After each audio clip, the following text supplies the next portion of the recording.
Here's a fun thought experiment. Two people, same age, same nest egg, same monthly spending, same financial advisor who definitely plays golf on Fridays. One of them retires in January, the other retires in July of the same year, 6 months apart. One of them dies comfortable, leaves money to their kids, maybe buys a boat. The other one runs out of money in their mid-70s and has to go back to work. Same savings, same plan, same everything. The only difference? The market decided to have a meltdown at slightly different points in each of their retirements. That's not a hypothetical. That's a mathematical reality that almost nobody talks about. And it has a name: sequence of returns risk, which sounds like something an actuary made up to ruin your weekend. But stick with me because this one actually matters. This video isn't about how much you saved. It's not about your asset allocation or your expense ratio or whether you picked the right target date fund. All of that matters, sure, but today we're talking about the one retirement variable that can take a perfectly good plan and turn it into a slow-motion disaster. And it has nothing to do with how smart or disciplined you were. It's about timing. Specifically, it's about what the market does in the first few years after you stop working. And here's the kicker. The math is so brutal that even a portfolio that should last 30 years can get wiped out in under 15 if the order of returns goes against you at the wrong moment. We're going to break down what sequence of returns risk actually is, which age window puts you in the most danger, what the historical data shows about people who retired at exactly the wrong time, why nobody in the financial industry ever really explains this clearly, and what you can actually do about it. Let's get into it. Okay, so most people think about investment risk the same way. Risk means losing money. Market goes down, portfolio goes down, that's bad, simple. But sequence of returns risk is a completely different animal. It's not about how much you lose. It's about when you lose it. Think of it like this. Imagine two identical buckets of water. Same size. Same amount of water. Same hole drilled in the side. But on one bucket, the hole is near the top. On the other, it's near the bottom. Now start draining both buckets at the same rate from the top. The bucket with the hole near the bottom loses water slowly at first. The level drops before it even reaches the hole. The bucket with the hole near the top starts leaking almost immediately, and by the time the water level drops, it's already lost a huge portion of what it had. Same bucket, same hole. Completely different outcome based purely on where the hole was. That's sequence of returns risk. The hole is market losses. And in retirement, you're draining the bucket from the top every single month with your withdrawals. Here's where the math gets genuinely interesting. During your working years, when you're still adding money, bad years early actually help you. That's dollar cost averaging. You buy more shares when prices are low, and you benefit when they recover. A rough market in your 30s is basically a sale. You want that. But the moment you flip into withdrawal mode, the moment you stop adding and start taking, everything reverses. Bad years early become catastrophic. Not just bad, catastrophic. Let's run through a clean example. You've got $1 million. You're pulling out $50,000 a year. That's a 5% withdrawal rate. Now imagine two scenarios with the exact same average annual return over 10 years. In scenario 1, you get good years first, then bad years. In scenario 2, you get the bad years first, then the good ones. Same average return, wildly different ending balances. In the good years first scenario, your portfolio grows early, your remaining balance is large when the bad years hit, and the losses come out of a much bigger pile. You're probably fine.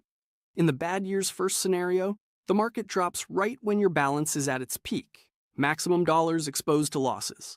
And then you're also pulling $50,000 out on top of that. Every withdrawal you make during a down market locks in those losses permanently. There's no recovery for that money because it's already gone. And here's the thing about compound interest that nobody says out loud. It works for you on the way up. It works brutally against you on the way down when you're simultaneously withdrawing. You're not just losing market value. You're losing the future compounding on every dollar you pull out during a crash. Your account looks totally fine, until one day it suddenly doesn't. And by the time you notice, the damage is already done. So now you know what the monster is. Let's talk about exactly when it shows up. There's a specific window in your retirement timeline that financial planners quietly call the Retirement, red zone. It's roughly the 5 years before and the 5 years after your actual retirement date, 10 years total. And if a major market crash lands anywhere inside that window, the math turns against you in a way that's almost impossible to recover from. Why this window specifically? 2 reasons that collide at the worst possible moment. First, your portfolio is at peak size. You've spent 30 or 40 years building this thing. It's never going to be bigger than it is right now, right around retirement, which means you have more dollars exposed to a potential loss than at any other point in your life. A 20% drop when you have $100,000 saved costs you $20,000.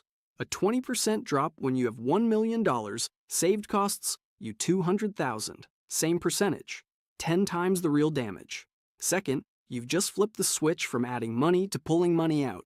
You've gone from being someone who benefits from volatility to someone who gets destroyed by it. That transition, that exact moment, is when sequence of returns risk goes from theoretical to very, very real. Now here's where the age math gets uncomfortable. Most people retire somewhere between 62 and 67.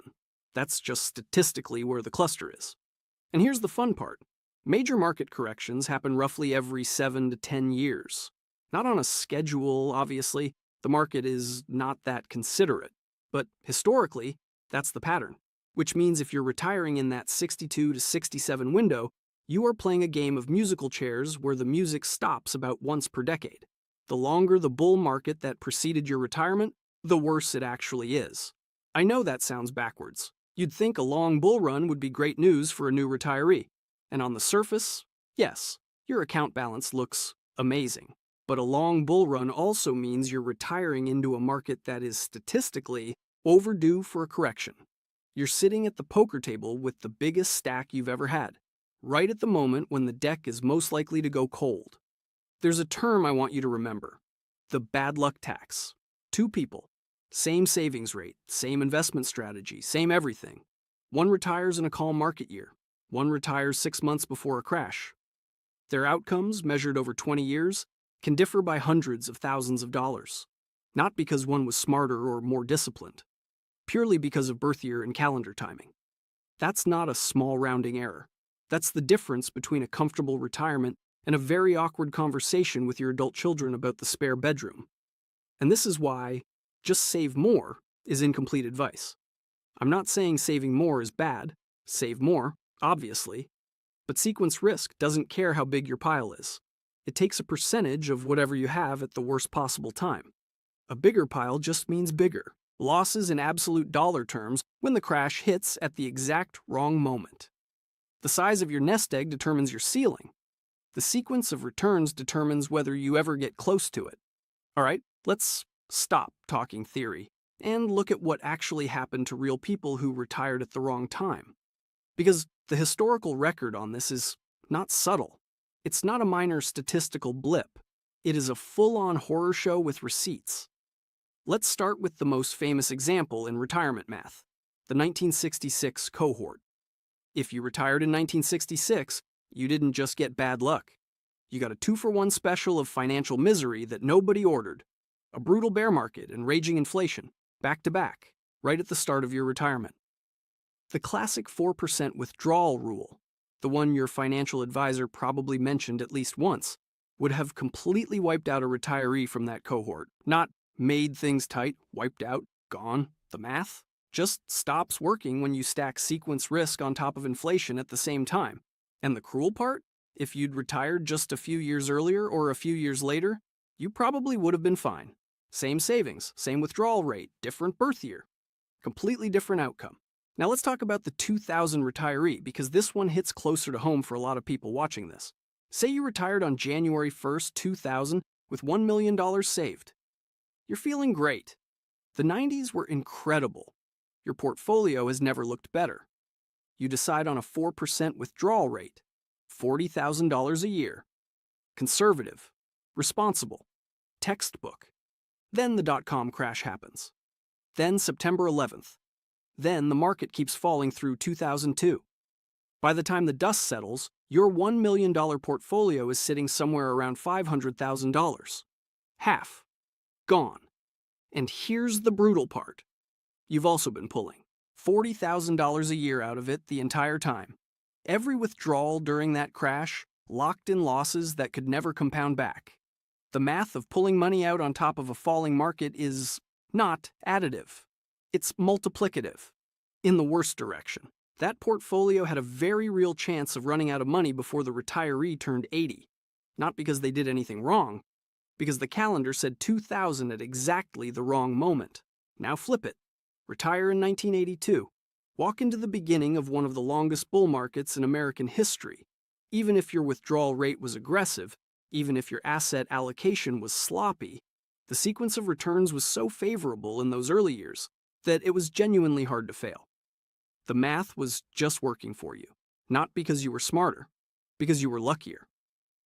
That's the uncomfortable truth the financial industry does not put on the brochure. Two people doing everything exactly right can end up with completely opposite retirement outcomes based on factors that have nothing to do with discipline, intelligence, or how many times they watched finance videos on YouTube. The 4% rule does factor in historical worst cases.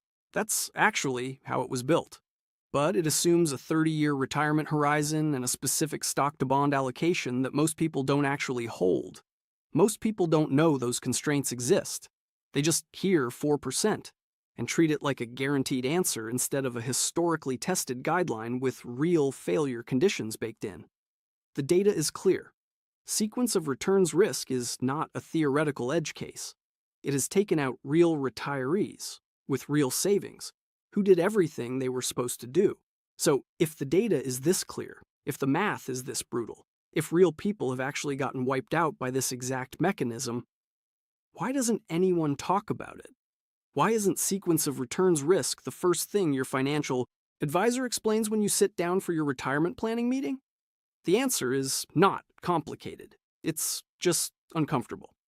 Let's start with the incentive structure. Most financial advisors are paid based on assets under management. That means they get a percentage of whatever you keep invested with them. Their entire business model runs on one core message. Stay invested, stay the course, don't panic, the market always comes back. And look, that's not wrong advice, but it creates a very specific blind spot. Because explaining sequence of returns risk in detail can sound a lot like you might want to get out of the market before you retire. And that is a sentence a fee-based advisor structurally cannot say without it sounding like they're sabotaging their own revenue. So they don't say it. They say diversify and rebalance, and hope you don't ask too many follow-up questions. Then there's the average return illusion. Every fund prospectus, every retirement calculator, every projection your advisor builds uses average annual returns. 7%, 8%. Pick your number, and averages are not lies. Exactly. They're just missing the most important piece of information, which is the order those returns show up in. You can have the exact same average and end up broke or end up wealthy depending purely on the sequence. But averages are clean and simple and they fit nicely in a pie chart. So that's what gets shown. The math that actually determines your outcome gets left on the cutting room floor. Retirement calculators are probably the worst offenders here. The ones on bank websites, the ones your HR department links to, the ones with the little slider that lets you pick your retirement age. Almost all of them assume smooth, consistent returns every single year. No crashes, no volatility.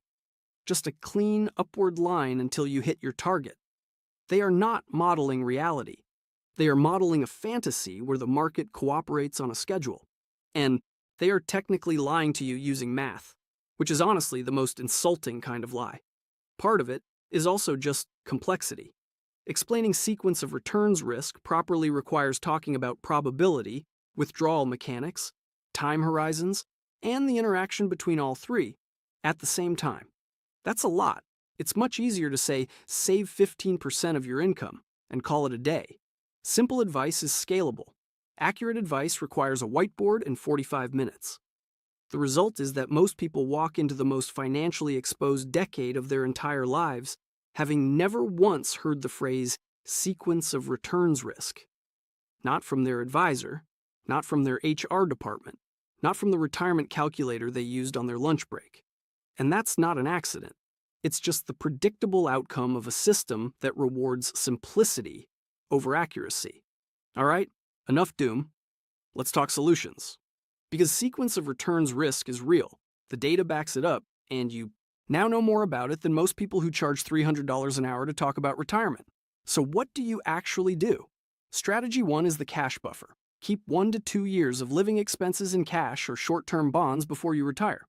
Not invested, not in the market, just sitting there, boring, doing almost nothing.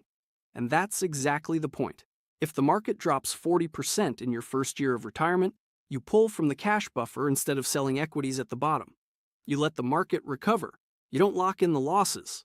This one move alone can dramatically change your survival odds in the early retirement window. Yes, cash loses a little to inflation. That is a rounding error compared to selling your index funds at half price because you had no other option. Strategy 2 is a flexible withdrawal rate. Instead of a fixed 4% no matter what, build in a simple rule. If the market drops significantly in a given year, you cut your spending by 10 to 15%. That's it. You don't need a spreadsheet. You just need to agree with yourself in advance that a bad market year means a leaner year. Studies on this are pretty clear. Even small spending adjustments in down years dramatically extend how long a portfolio survives. The retirees who blew up were the ones who kept pulling the same amount regardless of what the market was doing. Flexibility is free insurance. Strategy 3 is a glide path. Gradually shift toward a more conservative asset allocation in the 5 years before you retire, not all at once on your last day of work. This reduces your exposure right when your exposure is most dangerous. During that red zone window we talked about, you're not going to cash. You're just dialing down the volatility a little during the period when volatility can do the most permanent damage.